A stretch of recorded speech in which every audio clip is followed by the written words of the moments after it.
네, 같이 한번 인사하시겠습니다. 반갑습니다. 네, 김보성 목사라고 하고요. 참 이렇게 좋은 교회 또 부르셔서 함께 말씀을 나누고 또 은혜를 나눌 수 있음이 얼마나 감사한지 모르겠습니다. 오늘 이 자리 와 보니까 우리 교사들만을 위한 자리가 아니라 마치 여름 이제 행사를 앞두고 하나의 어떤 영적인 출정식, 발대식 같은 축제 같은 그런 느낌이 있습니다. 우리 담임 목사님부터 우리 모든 성도님들이 다음 세대 위해서 함께 기도하고 또 눈물을 뿌림을 통해서 우리 다음 세대가 정말로 귀한 하나님의 사람으로 세워지는 이번 여름이 되기를 주의 이름으로 축원합니다. 오늘 이 자리에도 우리 청소년들도 또 많이 와 계시고 어린이들도 있는데요. 이 어린이 또 청소년 이 나이대에 어떤 어른, 어떤 선생님 만나는가 정말 중요하더라고요. 저의 삶을 돌아와도 좀 그런데 여러분 지금 딱 들어보면 아시겠지만 제가 지금 사역하는 곳은 용인인데 고향은 용인이 아님을 이미 아시겠죠. 예, 고향이 저는 경남인 마산인데요. 마산에 있는 창신중학교라는 걸 다녔습니다. 그런데 창신중학교 2학년 때 그 학교에서 가장 무섭던 김재하라는 선생님이 담임선생님이 딱 되셨어요. 근데 이분이 너무 무서워가지고 복도에서 마주치는 것도 부담스러운데 담임 되셨으니까 매일 만나야 되잖아요. 엄청나게 좀 부담스러웠는데 이분이 얼마나 무섭냐 하면 학교 안에 다니실 때 단 하루도 빈손으로 다닌 적이 없었습니다. 늘 손에 뭔가를 들고 다니시는데 가느다란 회초리가 아니었고 이 무슨 마이크 두께의 야구 방망이였습니다. 야구 방망이를 들고 다니신대요. 여러분 야구 방망이란 5글자를 2글자로 줄이면 뭐가 될까요? 예, 빠따가 됩니다. 이건 전국 공통이더라고요. 이 빠따를 들고 다니시는데 빠따를 그냥 들고 다니신 게 아니라 늘 복도에 끌고 다니셨습니다. 이 소리를 내시는데 이 빠따가 생긴 것도 무서운데 소리가 더 무서웠어요. 근데 이 빠따를 언제 가장 많이 쓰셨냐면 시험 치고 나서 성적 나온 날이었어요. 저희 반은 마트도 아닌데 균일가로 딱 정해져 있었어요. 평균 1점 떨어지면 빠따 한 대, 3점 떨어지면 3대, 5점 떨어지면 5대 딱 정했습니다. 하루는 선생님이 한 손에는 성적표를, 한 손에는 빠따를 들고 딱 교실에 들어오셨는데 교실 전체가 뮤트가 딱 됐죠. 침묵이 쫙 흘렀습니다. 근데 선생님이 무작위로 때리신 게 아니라 나름 단계가 있는데요. 1단계 늘 딱 교탁에 쓰시면 때리시기 전에 늘 이걸 하셨습니다. 1단계 손목실을 딱 풀어가지고 교탁에 딱 얹으시면 야 시작되는구나. 갑자기 시작되네 BGM 쫙 그러면서 시작되는구나 이 느낌이 오는 거예요. 2단계 오른손을 빠따를 딱 잡으시더니 왼손으로 호주머니에서 손수건을 꺼내시더라고요. 손수건을 꺼내가지고 그 더운 여름날에 7월 초였거든요. 땀을 닦으실 줄 알았는데 손수건을 딱 펼치시더니 빠따를 잡고 있는 오른손을 묶으시는 거예요. 왜 묶으셨을까요? 미끄러지지 말라고. 지금부터 53명을 때릴 건데 때리다 보면 이 땀이 날 거니까 땀이 나면 미끄러지면 최선을 다해 못 때리니까 열심히 때리시려고 딱 묶으시더라고요. 그리고 3단계 제 이름을 부르셨어요. 김보성 나와. 나가면 대화가 짧고 굵었는데 몇 점 떨어졌노? 5점 예.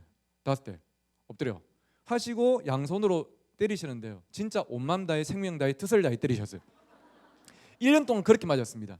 1년 동안 그렇게 맞고 나니까 이 자리에 안 계시니까 우리끼리 이야기로 자, 그 선생님을 좋아했을까요? 싫어했을까요?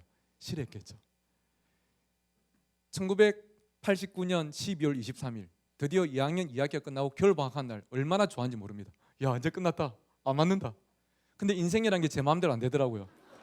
방학하고 며칠이 지났는데 집으로 전화 한 통이 걸려왔습니다. 평소 같으면 벨 소리가 따라라라랑 할 건데 그날 유난히 따라라라랑 하는데 뭔가 좀 느낌이 이상했어요. 누구지 싶어서 딱 받았는데 누구였을까요? 담임쌤인 거예요. 선생님이 김보서 니 요즘 할 거 없지? 하시길래 없는데 왜요? 하니까 하신 말씀이 니 잘 들어. 내일 아침 9시까지 사흘치 짐 싸가지고 마산역 광장 앞에 딱 나와 있어. 니 내 나간대. 니 없으면 알지? 전화를 딱 끊으시는 거예요. 내 대답도 안 들으시고 끝난 줄 알았는데 끝이 아니더라고요. 그런데 엄청나게 화가 났는데 1년 동안 맞던 본능이 얼마나 무섭냐 하면 전화를 끊자마자 제가 저를 보니까 짐을 싸고 있더라고요. 짐을 후다닥 싸가지고 아침에 딱 나갔습니다. 너무 춥고 이렇게 서 있는데 너무 반갑게도 제 친구 창환이랑 민호랑 영욱이가 뛰어오는 거예요. 4명이서 반갑다고 하이파이브라고 안고 막 난리가 쳤는데 이 자리에 모인 게 우리 4명이 전부란 걸 확인하는 순간 마음의 두려움이 더 커졌습니다. 우리 반 완전 꼴통 내로만 딱 모였더라고요. 야 이거는 끝나지 않은 전쟁이다. 또 뭔가 있는갑다 싶었는데 선생님이 좀 이따 오시더니 저희를 어디로 데려가셨냐면 여러분 경남에 가면 거제도라고 들어보셨습니까? 거제도에 가는 버스에 딱 태우셨어요. 그때 저는 개념이 없어가지고 여행 간다 하고 좋아하니까 저보다 조금 더 개념 있고 눈치 있던 창환이가 제 꿀을 푹 찌르면서 야 임마 니 지금 좋아할 때 아니다 그런 거예요. 와 임마 니 거제도 가면 뭐 있는지 모르나? 뭐 있는데? 하니까 하는 말이 니 책도 안 봤나 임마. 거제도 가면 임마 포로 수용소 있다 임마. 포로 수용소 우리 끝장났다 임마 하길래 완전 그냥 쫄아가지고 갔는데 거제도의 시외버스 터미널 도착하자마자 데려가신 데가 포로 수용소가 아니고 거제도에 있는 해금강에 우리를 데려가셨습니다. 해금강에 가서 매표소에서 돈을 내시더니 저희 4명을 유람선을 태우셨어요. 배를 타고 그 강을 한 바퀴 쭉 도는데 저희 4명이 우와 지기네 하니까 선생님 하신 말씀이 얘들아 너희가 한자로 풀을 청자를 쓰는 청소년들인데 맨날 오락실에 화면만 보지 말고 만화책만 보지 말고 이렇게 아름다운 자연도 봐야 청소년 아니겠냐 하고 구경을 시켜줬어요. 한 바퀴 돌고 배에서 내리자마자 이 본능에 충실한 놈들이 쌤 배고파요 하니까 예약해 놓으신 식당에 데려가셨습니다. 가보니까 횟집이었어요. 지금도 그렇지만 그 당시에도 회가 가격이 쌌을까요 비쌌을까요? 엄청 비쌌던 기억이 있습니다.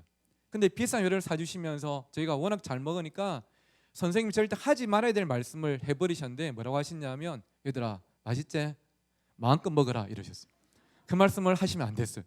이 말씀이 끝나자마자 아줌마 추가요 해가지고 회를 공깃밥처럼 엄청나게 먹었습니다. 돈도 엄청나게 많이 나왔겠죠. 소화시킨다고 한 바퀴 산책하고 나서 숙소에 갔는데 선생님이 우리랑 선생님이랑 같은 방에 자면 우리가 좀 불편하고 부담스러울까 봐 돈이 2배로 들면에도 불구하고 방을 2개를 잡아 놓으셨더라고요. 그리고 편하게 자게 해주셨습니다. 그때는 몰랐는데요. 조금 자라서 알게 된 사실이 사흘 동안 선생님이 쓰셨던 그 모든 차비, 밥값에 숙박비, 입장료 이 모든 돈들이 학교에서 나온 공금이 아니었고 누구 돈이었을까요? 예, 선생님 사비였어요. 나중에 알게 됐습니다. 그 다음 아침에는 선생님 예전에 근무하셨던 거제중학교 우리를 데려가셨는데 당직 선언 선생님이 김자쌤을 알아보고 어이 김선생 하고 인사가 나오셨습니다. 그러니까 저희들을 한 줄로 줄을 세우시더니 소개하시기를 선생님 일마의 것들 진짜 꼴통입니다. 이 학교 전학 보내려고 제가 꼬셔서 데려왔습니다. 이렇게 말씀하실 줄 알았는데 하시는 말씀이 선생님 얘들 제가 최고로 사랑하고 최고로 기대하는 제 제자들입니다. 하니까 그 당직 선생님 우리를 한 명씩 안아주시면서 이 새끼들 많이 맞았겠네 그러셨어요. 보니까 거기서도 또 전적이 화려하셨더라고요. 그리고는 학교 한 바퀴 둘러보고 나와서 남은 이틀 동안 그 거제도 유명한 바람의 언덕에 몽돌 해수욕장 그때는 지명이 통영이 아니고 충무였는데요. 충무에 있는 해저 터널도 가보고 끼니 때마다 멍게 비빔밥에 해물탕에 천국 같은 사흘을 보냈습니다. 그 사흘을 보내고 이제 일정을 끝내고 마산으로 돌아오는데 우리 4명의 머릿속에 궁금한 게 한 가지가 있는 거예요. 뭐가 궁금했겠습니까? 왜 이러시지 우리한테? 우리는 공부를 잘하는 모범생들도 아니고 그렇다고 부모님이 촌지들고 와서 선생님께 돈 봉투 찔러드리는 그런 애들도 아니었어요. 왜냐하면 이미 부모님들도 다 포기하셨으니까. 이렇게 하실 이유가 없는데 왜 이렇게 하시지? 도저히 이유를 알 수 없는데요. 마산으로 돌아오는 그 시외버스에서 제일 뒤에 가운데 선생님이 앉으시고 양쪽에 우리를 2명씩 앉으시고 저희들의 이 아이들만한 10대 시절을 바꾸는 말씀하셨습니다. 보성아, 창하나, 진우가, 영우가 이름 부르시더니 너희 지난 2학년 2학기 기말고사 때 영어 성적 몇 점이었노? 30점. 수학은 몇 점이었노? 20점. 이게 이 4명의 평균 성적이었고요. 그때 이 4명의 공통점이 예비 중3으로서는 가장 중요하고도 가장 기본적인 고등학교라는 한 단어가 아무도 머릿속에 없었습니다. 그냥 중학교를 다니고 있었고 그냥 살고 있었죠. 그게 저희들의 현실이었어요. 선생님이 잘 아셨고 그 질문을 통해서 저희들의 현실을 이렇게 좀 직시하게 하셨어요. 야, 그 정도 성적이면 집에 부모님들 솔직히 너희들 다 포기하셨지? 하니까 창한이가 예 하면서 대답을 했습니다. 학교 선생님들도 너희들 거의 다 손 놓으신 거 알지? 하니까 영욱이도 멋쩍은 듯이 예 하고 대답을 했어요. 근데 옆에 민호도 남아있는데 선생님이 저를 쳐다보시더니 보성아 하나만 더 묻자. 솔직히 니도 네 자신을 포기했지? 하시는데 저한테 제일 기분 나쁜 거 물어보는 거예요. 그 제가 기분 좀 나쁘다고. 그때 제 체중이 한 88kg 좀 나갈 때였는데 제가 지금보다 더 작은 눈을 부릅뜨면서 예 하고 기분 나쁘다니 대답을 하는데 생각지도 못하게 제 두 눈에서 눈물이 활칵 쏟아지는데요. 주체가 안 되는 거예요. 죽어도 인정하기 싫었지만 인정할 수밖에 없는 사실이 저도 저를 포기했다는 사실이었어요. 그게 이 4명의 16살 때의 현실이었어요. 제가 오니까 옆에 있는 친구들도 따라 울고, 왜냐하면 뭐 저나 자기들이나 똑같으니까 4명이 우는데 선생님이 제 눈에 이렇게 손수건을 주시면서 하신 말씀이 울지 마. 그래, 집에 부모님도 학교 선생님들도 심지어 너희들도 너희 자신을 포기했겠지만 얘들아, 선생님은 너희들 끝까지 포기 안 한대. 한번 내 제자는 끝까지 내 자식이기 때문에 난 너희들 포기 안 한대. 너희들 지난 2년 동안 공부 포기했지? 괜찮다. 1년 남아있잖아. 1년 동안 우리 공부 한번 해보자. 내가 도와줄 테니까 1년만 공부해보자. 그럼 너희들도 고등학교라는 데도 갈 수 있고 꿈이란 것도 이룰 수 있고 너희들이 정말로 지금 기대하는 그 삶을 살 수 있을 거니까 1년만 한번 해보자 하면서 손가락을 내미셨어요. 이렇게. 이 뭐 하자는 걸까요? 약속하자는 거겠죠. 약속하고 공부하자. 근데 처음에는 아무도 손가락을 안 내밀었습니다. 왜냐하면 이건 손가락 내민다고 될 일 아닌 걸 알거든요. 근데 잠시 뒤에 4명이 함께 손가락을 내밀고 5명이서 버스 뒷좌석에서 펑펑 울었던 그날을 지금도 기억합니다. 그때부터 공부를 시작했는데요. 맨날 아침에 11시 정도에 오락실 갔다 학교 들어가는 저희가 어느 정도로 공부를 열심히 했냐면, 여러분 이 말을 못 믿으시겠으면 오늘 댁에 가실 때 한번 전화해 보셔도 됩니다. 010-9392-6 전화하시면 저희 어머니가 받으실 겁니다. 진짜인지 아닌지 한번 물어보십시오. 그때부터 아침에 6시에 학교에 가서 불을 켜고 공부를 시작했고요. 저녁 때 6시 애들 다 집에 가고 나면 12시간이 남아가지고 공부를 하고 엄마 차를 타고 집에 왔습니다. 친구 4명 함께 그렇게 공부를 했고, 이 김자 선생님이 담임이 아님에도 불구하고 일주일에 3번씩은 꼭 남으셔가지고 그렇게 우리들을 도와주셨어요. 공부도 가르쳐 주시고 포기하지 말라고, 아직 시간 있다고 격려해 주시고, 배고프면 도망갈 거 아시기 때문에 학교 밑에 분식집에서 돌솥 비빔밥에 순두부찌개에 오므라이스에 밥도 사주시고 그렇게 1년을 공부했습니다. 그리고 12월 달에 드디어 마산 인문계 고등학교 연합고사 시험을 쳤는데요. 아마 성도님들 다 아시겠지만 1990년 당시에 전국의 도시별로 커트라인 점수가 다 달랐지 않습니까? 제가 있던 경남 마산이 전국에서 제일 높은 한 도시 중 하나였습니다. 그 해 전국 평균이 200점 만점에 141점일 때 마산이 그 해에 200점 만점에 커트라인이 182점이었습니다. 그런데 이 4명이 다 마산 인문계 고등학교에 합격했고요. 3년 뒤에는 각자 대학을 갔고요. 지금은 이 44살 또래들이 한 명은 마산에서 은행원으로 일하고 있고, 한 명은 옆에 창원에서 학교 선생님이 돼 있고, 한 명은 부산에서 돼지국밥집의 식당 사장님이 돼 있고, 나머지 한 놈은 지금 용인에서 뭐가 되겠을까요? 예, 목사가 돼 있거든요. 제가 방금 말씀드린 분이 이 화면에 계시는 김재하 선생님이신데, 물론 왼쪽에 계신 분이 선생님이시겠죠. 지금은 이제 마산의 창신 고등학교에 근무하고 계신데, 제가 지난 1월 1일도 전화 드리니까 김 목사 나 이제 정년 1년 남았다. 근데 평생을 저를 대하듯 제 아들을 대하고 살아오셨어요. 작년에는 대통령 표창도 받으셨는데요. 제가 40년 동안 지방에 살다가 스승의 날이나 명절 때마다 또 평소에도 자주 찾아뵙다가 용인에 오면서 이제 자주 못 뵐 것 같아서 전화를 인사드리면서 그렇게 말씀드렸습니다. 선생님, 제가 10대 때 선생님 만난 게 제 인생의 만남의 축복이었습니다. 선생님이 제 인생을 바꿔놓으셨습니다. 아이들이 어릴 때 어떤 선생님 만나는가 정말 중요하더라고요.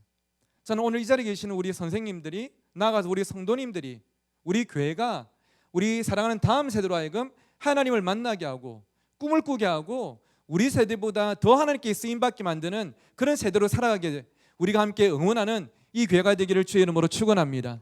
그래서 특별히 우리 선생님들 여름 행사를 앞두고 참 많이 힘드시겠지만 정말로 귀한 이 사역 포기하지 마시고 끝까지 힘내 달려가시라고 우리 말 나온 김에 우리 박수로 한번 격려해 드릴까요? 아멘. 여러분, 우리가 아이들을, 우리 교회의 어린이들과 청소년들 또 청년들 다음 세대들을 우리가 그렇게 하나님의 사람으로 세워가기 위해서 오늘 이 자리에서 한 가지만 좀 같이 기억했으면 좋겠습니다. 그게 무엇이냐면, 요즘 가장 많이 쓰는 단어 중에 스펙이라는 단어가 있습니다. 특별히 청년들에게 많이 사용이 되죠. 스펙이 무엇이냐면 이런 것입니다. 오늘 이 자리에도 우리 청년들이 많이 와 있는데, 이 청년들이 어릴 때부터 교회에서 열심히 찬양팀으로 봉사하고 또 임원으로 봉사하고 또 뭐 교사로 봉사하고 아주 열심히 봉사를 하는데요. 이들이 대학을 졸업하고 어떤 직장에 취업하려고 할 때 그들이 어떻게 봉사했는지, 그들의 마음속에 어떤 꿈과 열정이 있는지 세상 그다지 관심이 없습니다. 무엇으로 그들을 평가하고 결정짓냐면 그들이 준비한 이력서죠.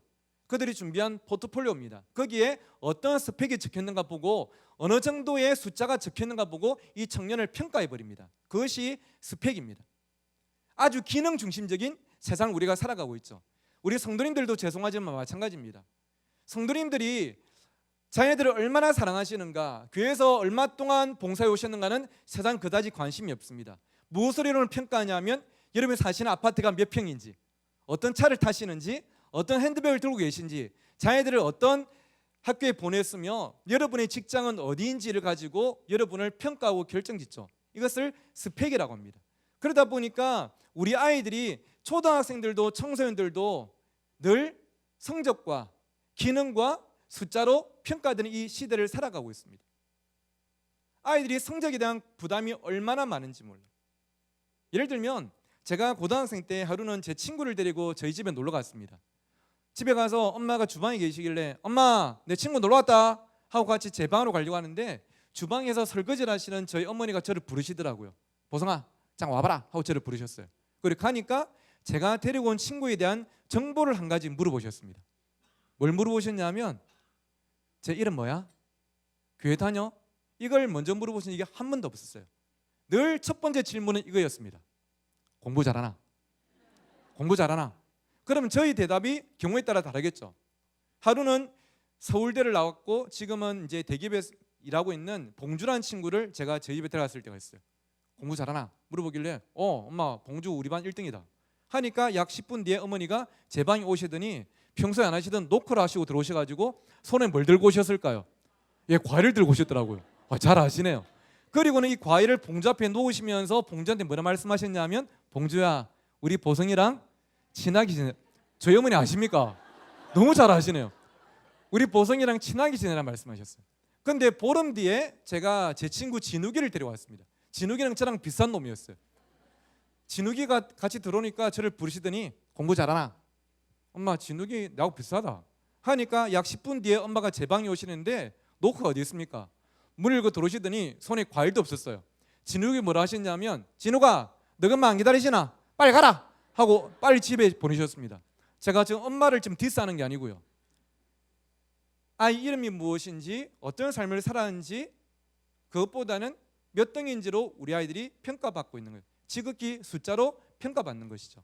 여러분 교회는 안전할까요? 교회는 아이들이 숫자에서 기능에서 자유롭겠습니까? 물론 교회가 아이들이 새 친구 왔을 때 성적이 몇 등인지 보고 등록을 받지는 않습니다. 근데 때로는 아이들이 안타깝게도 교회에서도 기능과 숫자로 그렇게 여겨질 때가 있습니다. 어떤 경우냐면 우리의 선생님들이 저 같은 교육자가 아이들에게 연락하고 만나는 것이 아이들의 삶 자체에 관심이 있다기보다는 아이들이 주일날 교회 오게 만들기 위해서 연락하고 밥을 사고 만나는 것이라면 그 아이들도 어쩌면 우리에게는 기능이 되고 있을 때가 있는 것이죠. 예를 들면 이런 것입니다. 제가 향상교 오기 전에 김해에 있는 김해 중앙교회라는 곳에서 중등부를 7년 동안 담당했었는데요. 약 220명 정도 중학생들이 매주마다 모였습니다. 1학년 1반부터 3학년 15반까지 있었는데 하루는 1학년 7반 선생님이 토요일 밤에 반 아이한테 전화를 하셨어요. 따라라랑 하길래 얘가 여보세요 전화를 받았습니다. 이자 선생님이 민호야 하는데 얘가 내일 교회 갈 건데요 전화를 탁 끊어버렸어요. 선생님이 상처를 받으신 거예요. 그 다음날 주일에 교회 오시더니 저한테 목사님 어제 민호가요 하면서 저한테 고자질 하셨어요. 자, 그 말을 듣고 집사님 마음 상하셨겠네요. 민호가 아직 어리잖아요. 이해하세요 하고 제가 겉으로는 말하지 않았지만 속으로 한마디를 덧붙였는데 뭐라고 말씀드렸냐면 집사님 죄송하지만 그거는 집사님이 민호한테 한 가지를 들키신 거예요. 이분이 뭘 들키셨냐면 제가 아는 이방과 이분은 그때가 9월달이었는데요. 이 선생님은 지난 9개월 동안 반아이들한테 연락을 하는데 일주일에 딱 한 번 연락하십니다. 무슨 요일날 연락하실까요? 토요일날. 그리고는 연락하셔서 누구야 잘 지냈어? 요즘 힘든 거 없어? 시험 언제야? 이런 대화 거의 없고 딱 한마디를 하신대요. 무슨 말씀하실까요? 내일 교회 올 거지? 내일 교회 와? 따르르릉 여보세요? 민호야, 나 선생님이야. 예 선생님. 내일 교회 올 거지? 예, 갈 건데요. 그래, 내일 보자. 이게 대화의 전부였어요. 그렇게 9개월이 흘러왔습니다. 그리고 그날 이 아이가 집에서 컴퓨터 게임을 하고 있었어요. 근데 선생님 전화가 오신 거예요. 게임을 멈추고 선생님 전화를 받았어요. 얘 나름대로 최선을 다한 거죠, 그렇죠? 민호야 하고 얘는 2초 뒤에 할 대답을 미리 했습니다. 내일 교회 갈 건데요 하고 전화를 끊었어요. 저는 그런 생각을 해봅니다. 만약 이 선생님이 이 아이에게 토요일 밤에 딱 한 번 전화해서 교회 올 거지가 아니라 다른 요일도 한두 번 더 연락하셔서 카톡을 보내셔서 민호야 잘 지내? 선생님이 네 생각이 나서 연락해봤어. 지난주에 네 안색이 안 좋던데 조금 좀 괜찮아? 선생님이 밥 한번 사줄까? 그렇게 9개월을 흘러왔다면 이 아이가 주일날 교회 오고 안 오고보다 여름 성경학교와 수련회 오고 안 오고보다 그 삶 자체에 관심이 있었다면 그 애가 그렇게 전화를 끊어버렸을까? 저는 조금은 다르지 않았을까 생각하게 됩니다. 근데 여러분 성경을 보니까 오늘 본문이죠. 제자들을 대했던 예수님의 마음은 우리와는 조금 달랐던 것 같아요. 오늘 본문 같이 한 번만 더 읽어보실까요? 시작.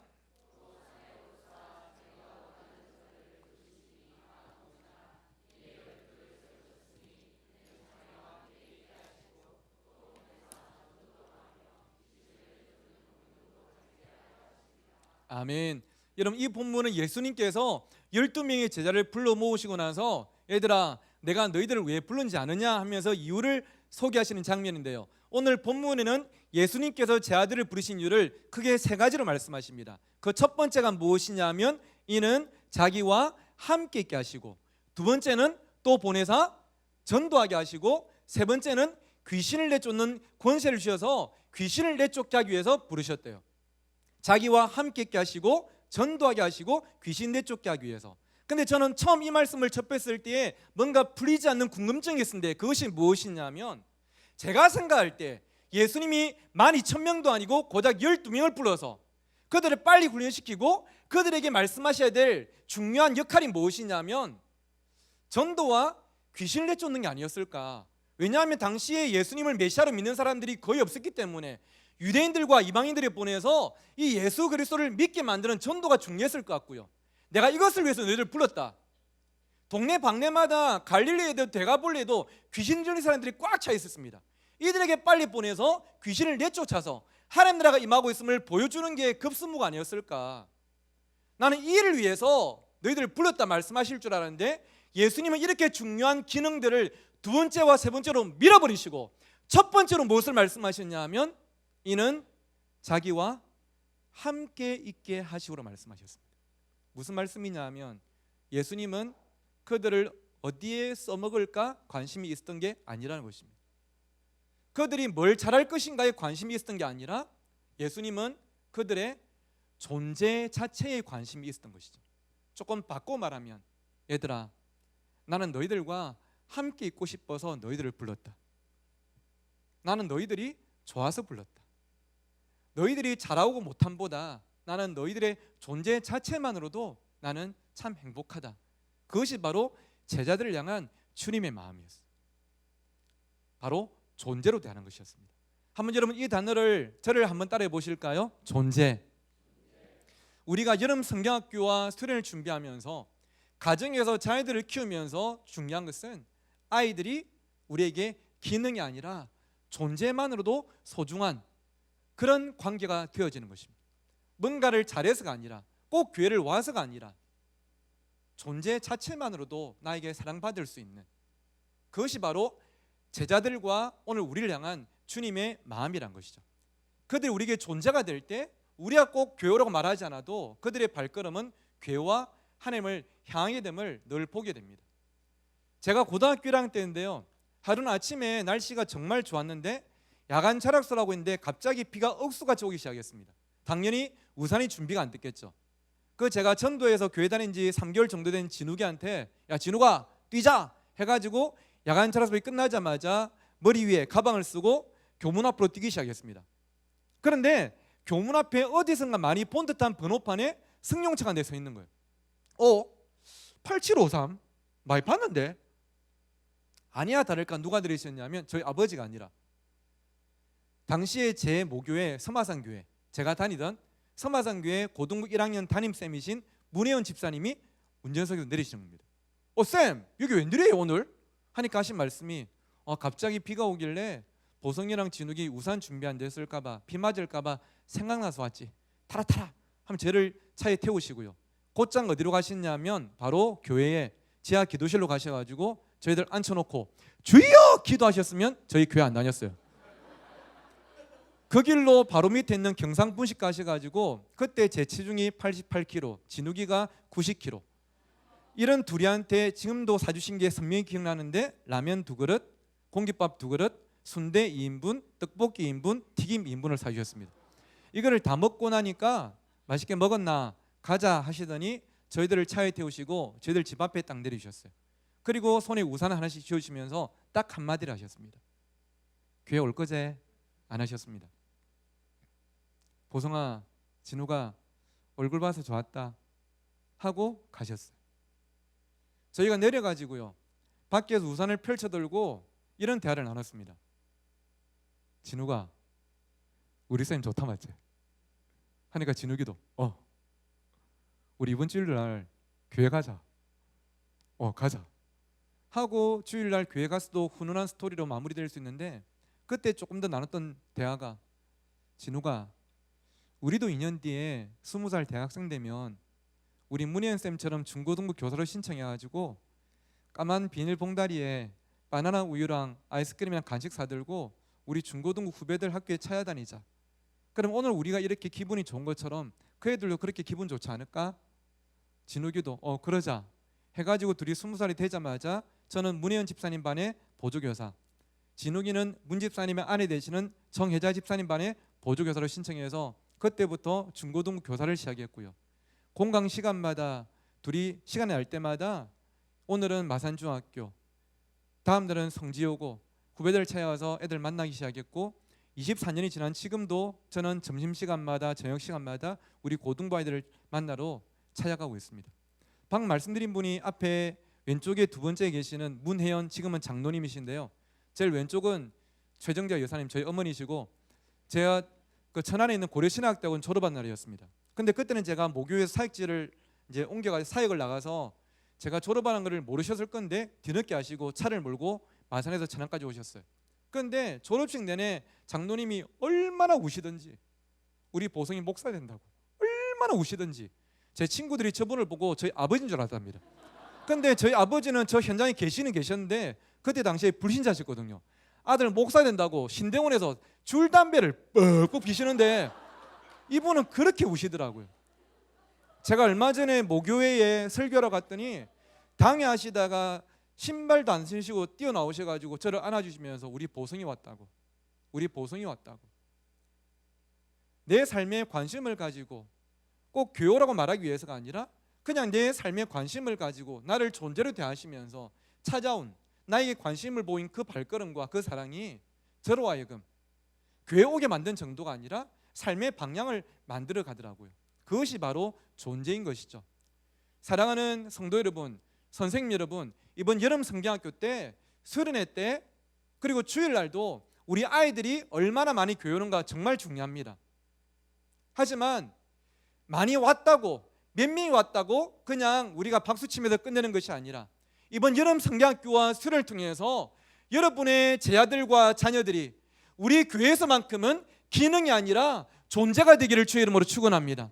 정말 그들의 삶에 관심을 가지고 그들의 영혼을 끌어안고 울어줌을 통해서 밖에서 늘 성적으로 평가당하는 아이들이 늘 사랑받지 못하고 소외된 아이들이 교회에서만큼은 예배에서만큼은 그들이 존재로 꼭 피어나고 정말로 내가 공부를 잘 못해도 내가 앞에 나와서 뭔가를 잘 못해도 지난주 교회 안 왔는데도 오늘 선생님이 날 이렇게 반겨주시는구나. 나는 존재만으로도 사랑받을 수 있는 존재구나. 그것을 우리 아들이 깨달을 때에 그것이 진짜 교회이며 천국이 아니겠습니까? 그래서 여러분 우리 아이들은 우리에게 기능이 아닌 존재가 되어야 됩니다. 그런데 여러분 사랑하는 선생님 여러분께 꼭 말씀드리고 싶은 것은 하나님께서 기능이 아니라 존재로 대하시는 대상은 우리가 가르치는 아이들뿐 아니라 이 자리에 계시는 선생님 여러분도 하나님께는 기능이 아니라 존재임을 믿습니다. 여러분은 뭔가를 잘해야만 교사가 아니라 여러분의 존재 자체만으로도, 여러분이 교사란 자리에 계신 것만으로도 우리 하나님께서는 기뻐하시고요, 여러분을 귀하게 써 나가실 줄 믿습니다. 그렇기 때문에 때로는 내가 교사를 잘 못하는 것 같아서 어깨가 움츠러들고 남들과 비교하면서 작아지지 마시고, 하나님께서 나를 이 자리에 부르신 것은 나에게 잘하는 것을 요구하시는 것이 아니라 내가 이 자리에 있는 것만으로도, 내가 말씀 앞에 기도의 자리에 누군가를 사랑하는 이 자리에 있는 것만으로도 하나님께서 나를 사랑하신다는 그 믿음을 가지고 이번 여름 그 믿음의 자리를 잘 감당하는 여러분 되시기를 주의 이름으로 축원합니다. 스스로를 격려하시고요, 또 서로를 함께 격려하십시오. 우리 선생님들 옆에 앉아 계신 분들 많이 계실 건데 여러분은 라이벌이 아니지 않습니까? 경쟁자가 아니잖아요. 주일날 밤별 모임 때 옆반 보면서 오늘 저반 몇 명 왔지? 그런 우리가 아니지 않습니까? 동병상련이라고 내가 힘든 거 저 선생님도 힘들고요, 다 마찬가지예요. 우리가 서로 격려하면서 함께 이 자리를 지켜나가는 것이죠. 제가 김해 중앙교회에서 7년차 사역할 때 그 다음 주에 정말 중요한 행사가 있는데 이번 주 그 한 주 앞에 제가 설교를 죽을 써버렸습니다. 죽을 쓴 게 뭔지 아시죠?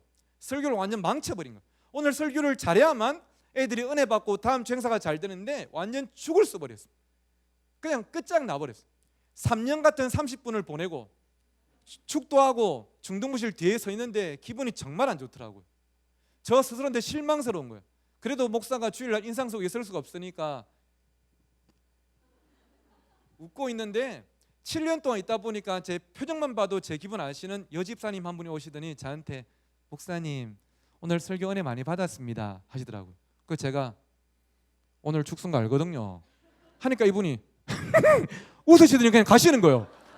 더 짜증나더라고요. 위로를 하려면 끝까지 해주시든지. 그래가지고 제가 어이씨 하면서 교육자실에 들어왔습니다. 왜냐하면 교육자실에 가면 22명의 교육자들이 있으니까 교육자들은 이 느낌 아니까 한 번씩은 다 죽 써봤으니까 그냥 뭔가 위로가 되거든요. 근데 내려왔는데 그 큰 교육자실이 텅 비어있고 다 예배 가고 모임 가고 아무도 없어요. 제자리에 딱 앉았는데 파도처럼 밀려오는 자괴감.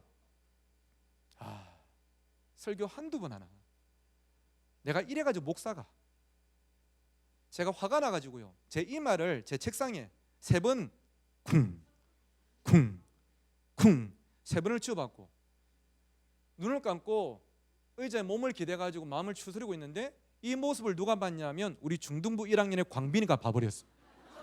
교육자실에 놀러 왔다가 이 모습을 자기 목사가 쿵쿵쿵 하고 있는 걸 봐버렸어요. 평소 같으면 노크도 안 하고 막 목샴 하고 들어올 건데 제가 눈을 감고 마음을 추스리고 있는데 들어온지도 몰랐습니다. 조용하게 들어오더니 제 뒤에서 저를 꼭 안으면서 이 14살짜리가 당시 40살짜리 목사한테 한마디를 했습니다. 목사님 괜찮아요. 가끔씩은 이런 날도 있잖아요. 이 말을 듣는 순간 야, 중1짜리 이렇게 말할 정도면 오늘 진짜 죽었구나. 근데 여러분 그 말이 전혀 기분 나쁘지가 않고 위로가 되는 거예요. 맞다. 사람이 살다 보면 잘할 때도 있고 못할 때도 있고 이런 날도 있고 저런 날도 있는 거 아닐까. 정말 절망적일 때, 내 한계를 만났을 때 곁에 있는 누군가의 한마디가 정말 큰 힘이 되더라고요. 여러분이 서로에게 그런 존재가 되었으면 좋겠습니다. 똑같이 힘든 부모의 길을 걷고 계시고 교사의 자리를 지키고 계시는데 우리가 서로에게 힘이 되었으면 좋겠어요. 말 나온 김에 옆에 계신 분께 이렇게 한번 저를 따라서 인사해 주시겠습니까? 괜찮아요. 잘하고 계십니다. 근데 여러분 내가 내를 위로하는 것도 중요하고 우리 서로를 위로하는 것도 참 중요하지만 제가 신앙생활을 보니까 최고의 위로는 있지 않습니까? 위로부터 오더라고요. 최고의 위로는 위로부터 하나님께서 주시는 것입니다. 아들아, 딸아, 네가 잘해서 나에게 소중한 것이 아니라 너는 존재 자체만으로도 나에게 소중하다. 그리고 내가 너에게 힘을 주겠다. 저도 사역하면서 한계를 만날 때가 왜 없겠습니까? 한두 번이 아닙니다. 근데 그때마다 제가 붙잡는 한 문장이 있는데요, 이것입니다. 하나님이 나를 불러서 쓰신다는 것은 나에게 그럴 만한 능력이 있어서가 아니라 그럴 만한 능력을 주시겠다는 말씀이다. 하나님께서 여러분을 교사에 부르신 것은, 하나님 여러분을 교육자의 자리에 부르신 것은 우리에게 그럴 만한 능력이 있어서가 아니라, 나에게는 그런 능력이 없지만 내가 그 능력을 주겠다, 그 하나님의 약속의 말씀인 줄 믿습니다. 그것을 붙잡고 우리가 이 사명 잘 감당하는 우리 모두가 되기를 간절히 소원합니다. 마지막으로 한 학생을 소개하면서 말씀을 맺고자 하는데요, 앞에 있는 아이는 제가 부산에서 가르쳤던 하영이라는 친구입니다. 이 하영이가 고등부 1학년 올라가지고 저한테 찾아와서 이렇게 부탁을 했습니다. 목사님, 다음 주에 제가 금성고등학교 입학하는데 학교에 신방 한번 와주세요. 오셔서 제가 고등학교 생활 잘할 수 있게 기도 한번 해주세요 하길래 입학한 그 다음날 부산 금성고등학교에 야자 마칠 때 찾아갔습니다. 밤에 교문 앞에서 한번 기도하고 태종대 가서 바닷바람 쐬고 이제 튀김 먹고 이제 사진 찍었던 날인데요, 집에 오는 길에 이날 조수석에 앉은 하영이가 우물쭈물하더니 저한테 한 가지 부탁을 했습니다. 목사님, 하나 부탁 좀 해도 괜찮아요?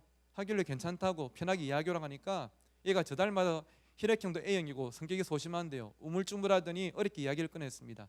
목사님, 혹시 제가 오늘부터 목사님을 아버지라 불러도 괜찮아요? 괜찮지, 한번 해봐 하니까 아버지. 근데 저도 그때 당시 결혼했지만 아직 아기가 없을 때라 가지고 누군가 저를 아버지라 부르는 게 참 처음이었고 참 좋았어요. 2달밖에 안 됐지만 만난 지 아버지라 부르는 것은 마음이 열렸다는 증거니까 참 고마웠습니다. 하영아, 앞으로 편하게 아버지라 불러. 근데 네가 조금 있다 내려서 집에 들어가면 너희 진짜 아버지가 계신데 어떤 사람한테 아버지라 부른 거 아시면 기분 나빠 안 하실까? 하니까 하는 말이, 목사님 저 집에 들어와도 아버지 안 계세요, 괜찮아요 그러더라고요.